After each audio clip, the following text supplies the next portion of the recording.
सरल आवर्त प्रगामी तरंग। प्यारे साथियों, आज हम लोग जो है इस चैप्टर का शुभारंभ और अंतिम आरंभ दोनों करने जा रहे हैं।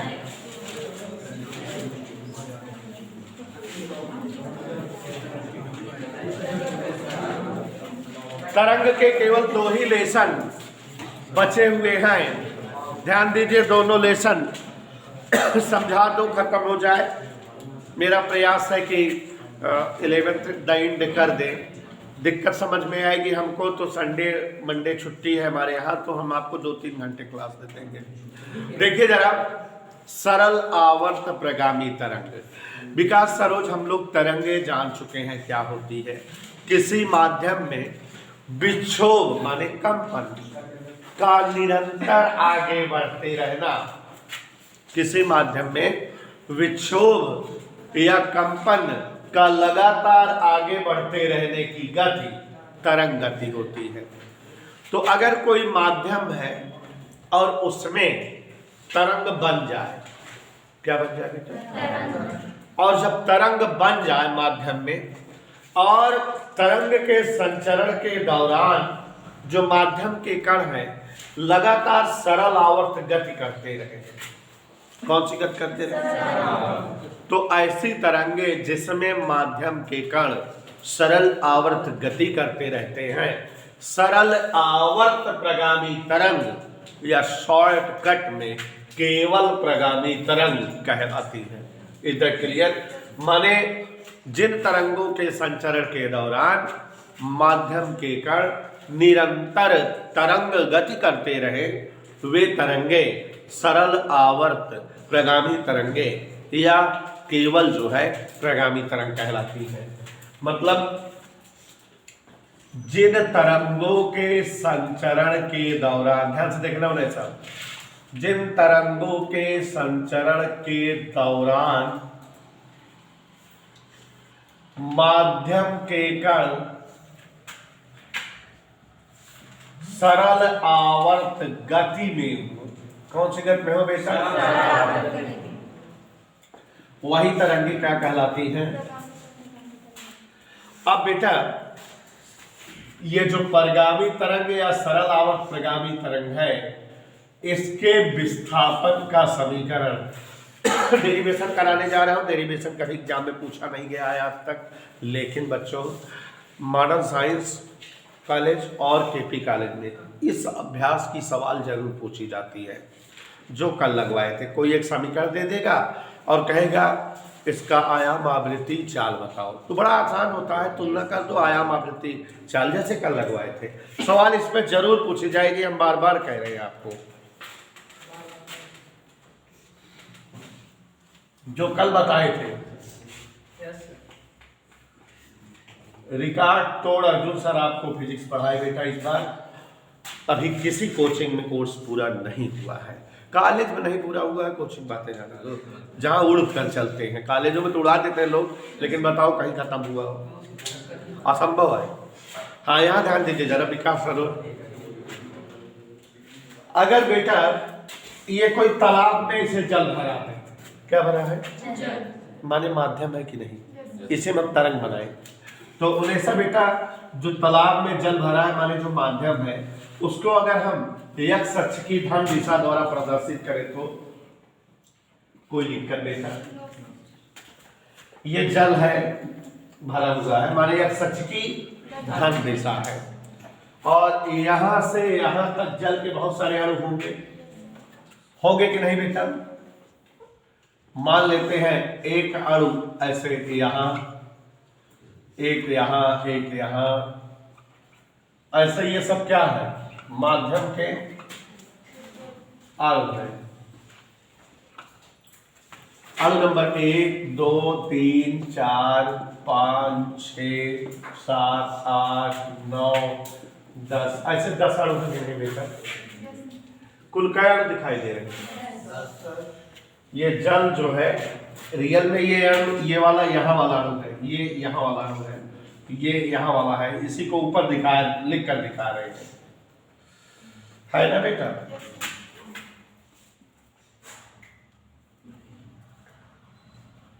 समझ लो बेटा, कोई समझाएगा नहीं सो सिंपल। तो देखो जरा, 1 2 3 4 5 6 7 8 9 10 अणु है किसके?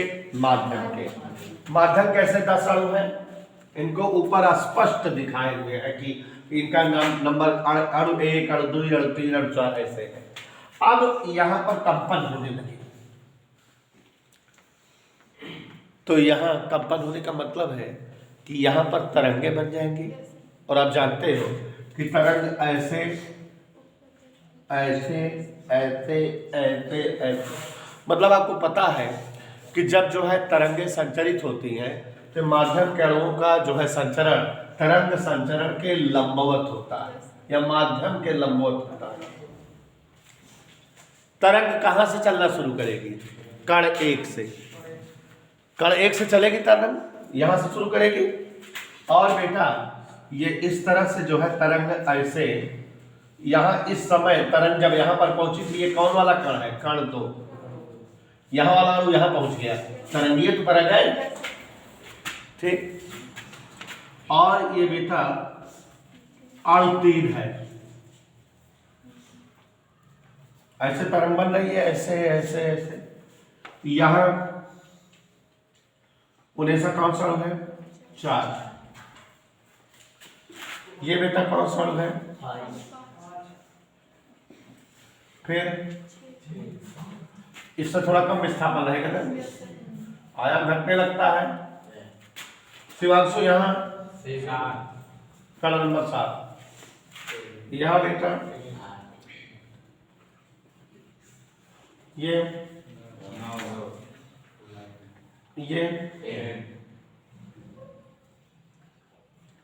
यहाँ कौन सा कण है?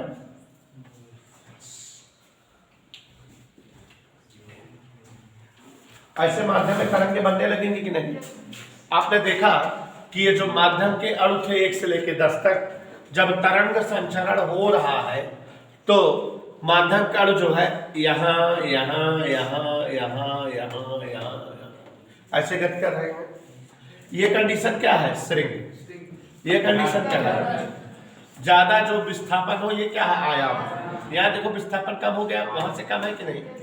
अगर नाप लो, खुद ही नाप लो, देखो ये यहाँ तक इतना है, लेकिन यहाँ और कम है कि नहीं?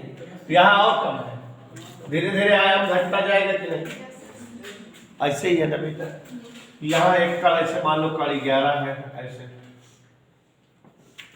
ऐसे ही संचरण होता रहेगा तरंग का, कोई दिक्कत। और ये सारे के सारे कण कौन सी गति कर रहे हैं बेटा? सरल आवर्त गति। और आपको सरल आवर्त गति वाला चैप्टर पढ़ाना है, लेकिन परिभाषा वगैरह बताए हैं कि जब जो है कोई वस्तु इस प्रकार आवर्त गति करे कि उसका विस्थापन माध्य स्थिति के ओर हो और जो है उस पर आरोपित त्वरण विस्थापन के समानुपाती हो, अल्फा बराबर माइनस ओमेगा स्क्वायर वाई। तो यहाँ जो है इस तरह से तरंगे जो है संचरित हो रही हैं। समझ में आई बात बेटा? कि माना यहाँ पर देखो, माना माध्यम के कण 1 2 3 4 5 6 7 8 9 10 11 है। तरंग कण 1 से प्रारंभ होकर कहां तक जाती है? कण 10 या 11 तक चलती है।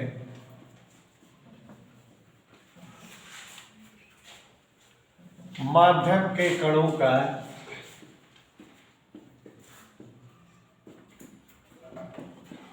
संचरण निम्न है, ऐसे माध्यम के कण सरल आवर्त गति कर रहे हैं।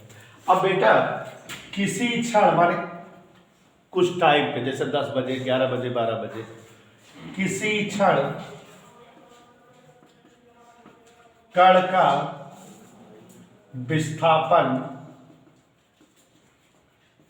y बराबर, चूंकि कण कौन सी गति कर रहे हैं तो इसलिए इसका विस्थापन समीकरण सरल आवर्त गति समीकरण से प्राप्त होगा। और उसको याद रखिए, y बराबर a sin ओमेगा टी, जहां a क्या है? आयाम, तरंग का आयाम। ओमेगा क्या है? कोणीय चाल, ठीक है। टी क्या है? समय। कोई दिक्कत? अब ये तरंग कहां से चल रही है? कण 1 से। कुछ देर बाद कण 2 पर पहुंचोगी, 3 पर, 4 पर, 5 पर। मान लो x दूरी तय करके कण 4 पर पहुंची है। कितने दूरी तय करके? भाई पहले तरंग 1 से शुरू हुई होगी, 2 पर गई, 3 पर गई, फिर 4 गई। x दूरी तय की है 1 से 4 तक पहुंचने में। इसमें इसकी और इसकी कला में फर्क मान लेते हैं फाई है। कितना फर्क है? यदि तरंग कण 1 से 4, कोनो कण ले लो, कोई जरूरी नहीं है 4, चाहे दो, 4 तक पहुंचने में भाई कुछ दूरी तय करेगी कि नहीं? देख लो कितना दूरी अब विस्थापन तय कर रही है। x तय करे तथा कला फाई हो,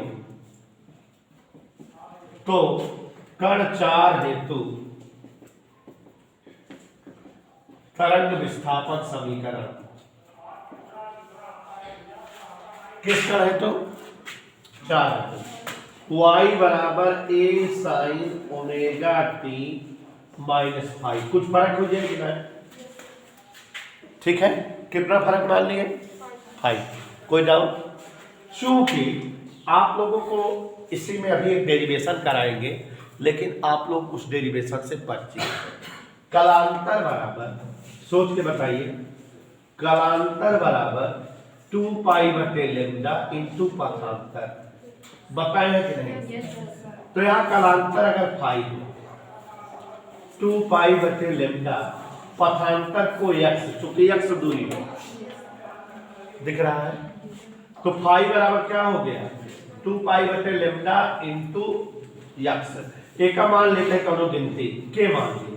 का मान ले? के। माना 2 पाई बटे लेमडा बराबर के। वैसे तरंग नियतांक के होता है, तो फाई बराबर क्या हो गया? के एक्स आई गया। इसलिए तरंग के विस्थापन का समीकरण जहां फाई है वहां मान रख दे बेटा। कितना लिख दे उन्हें साहब? के एक्स। इसलिए तरंग का विस्थापन समीकरण